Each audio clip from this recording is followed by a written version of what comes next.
Magandang araw mga ka-stroke. Ayan, for today's video ay papakita ko po sa inyo ang aking bagong laruan. May bago na naman ako laruan. At ito po ay magagamit nyo rin. Pwede po ito sa atin para malaki po na itutulungan ito sa paglalakad. Ito po ito. Ito po ay foot drop. Ayan. Dati po ang ginagamit ko ay may belt po akong ganito. Tapos nilalagyan ko po nung parang tali na napapasikipan din, ganon. Pero mas maganda po pala ito kasi buong paa. Ayan. Ang forma niya ay parang pang dito sa kabila. Pero ito po, nandito po ang hinliliit at nandito po ang hinlalaki. Ayan. So papakita ko po sa inyo. Ayan, mamaya pagkatapos ng intro ito. Alright. At syempre, huwag yung kakalimutan mag-subscribe nga pala sa ating channel at Xmayan at inyo na rin i-like at pindutin ang notification bell para updated tayo sa mga darating pa nating video. Alright?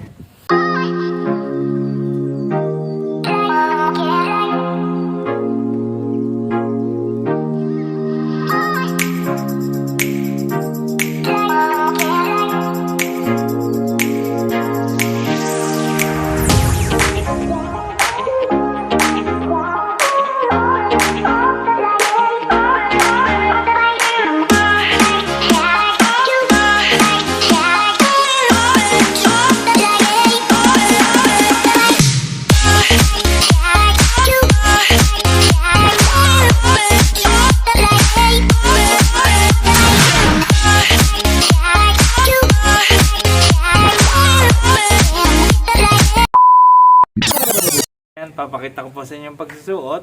At syempre, medyo mahirap din itong isuot na kagaya nating na-stroke na mag-isa.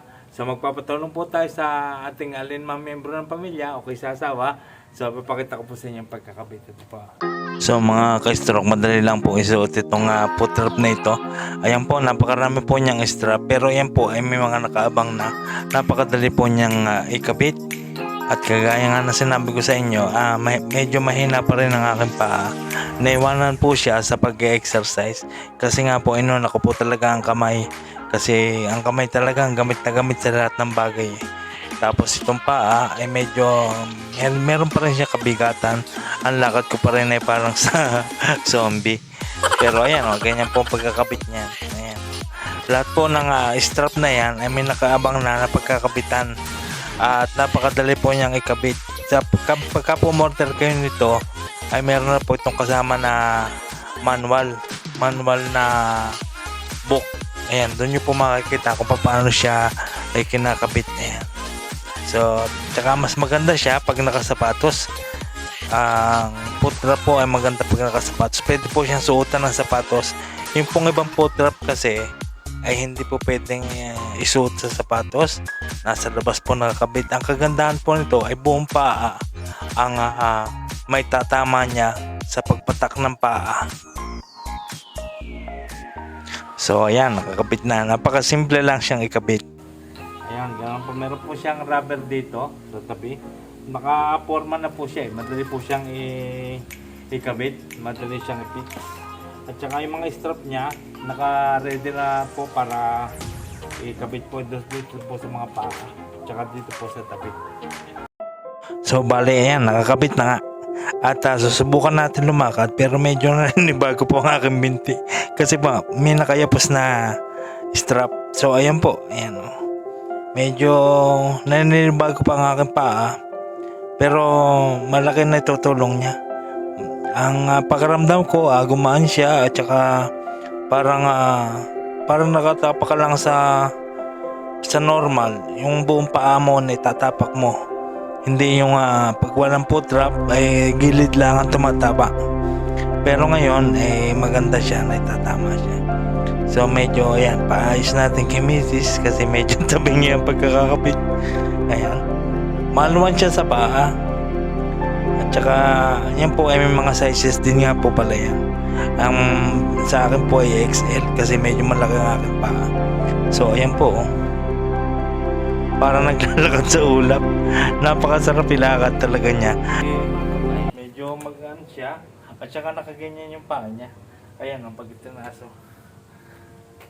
Yan, nakaangat yung ano.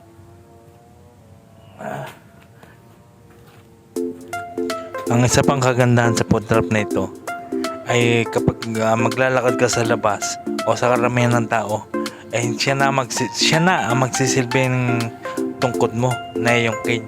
Kahit wala kang cane, ay kayang-kaya mo lumakad. Basta may food trap, siya na magiging magsisilbing tungkod.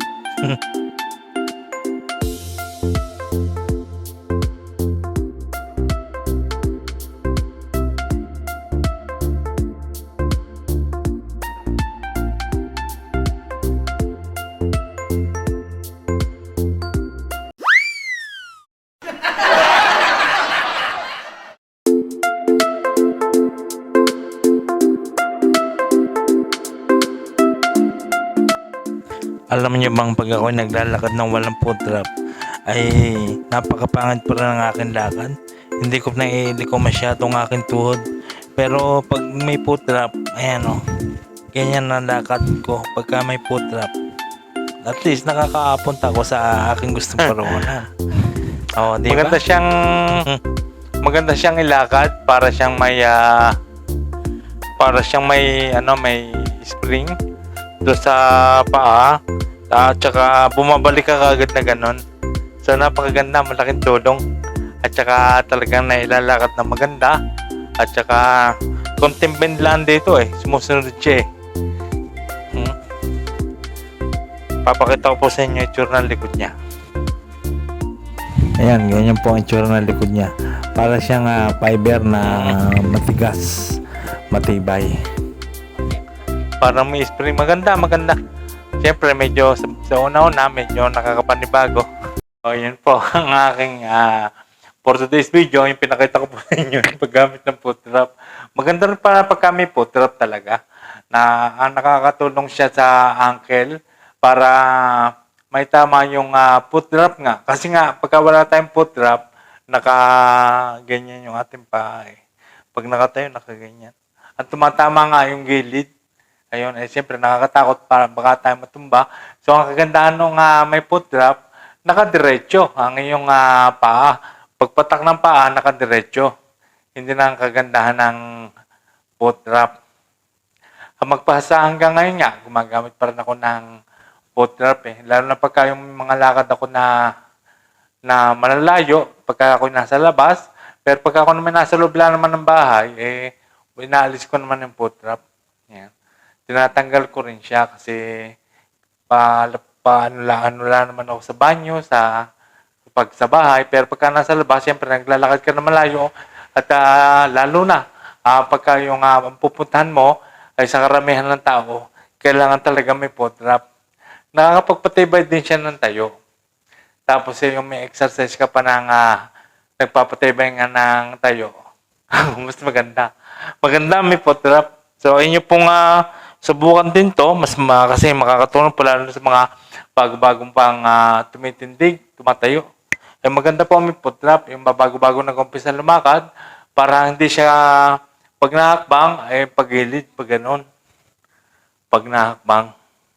Yung parang nilalaktawan na minilagan, ganon.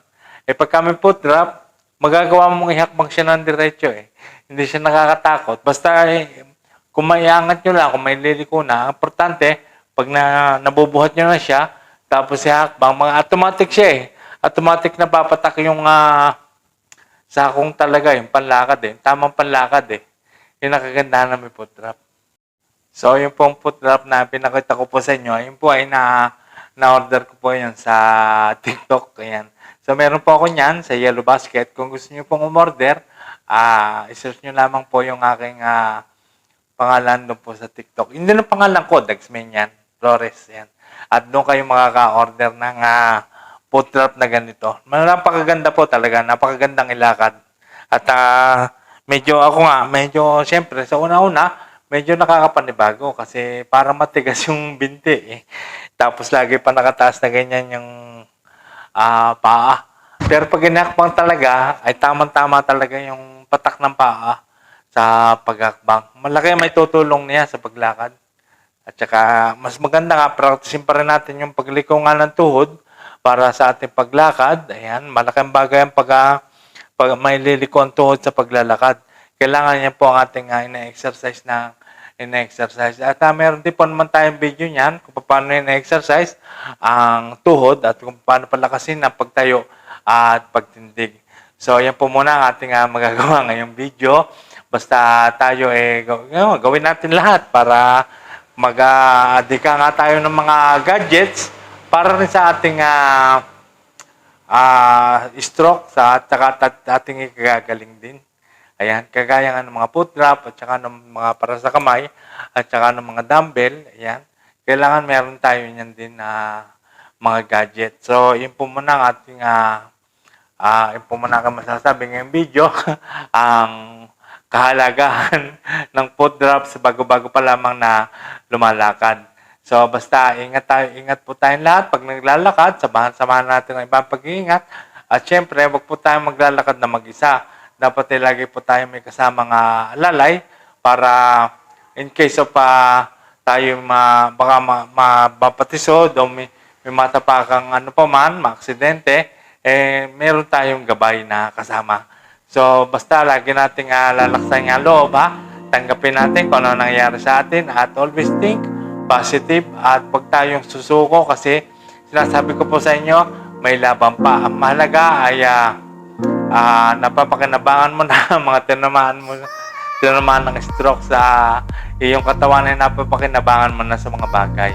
At umiinog na ang iyong buhay sa normal. Ayan, nakakasabay ka na sa mga normal na tao. So maraming salamat po at ako po saludo sa mga na-stroke na lumalaban. Ayan. So maraming salamat po at lagi po natin tatandaan tayo pong lahat ay galing, lalakas, at titigas ang katawan. At shoutout nga pala kay Roldan. Ayan. So, Chase Me, Kaos ng taga Davao. Baka balang araw ay makarating kami rin sa Davao sa pag-charity. Ayan. So, maraming salamat sa inyong lahat. Ayan. Thank you. And I love you all.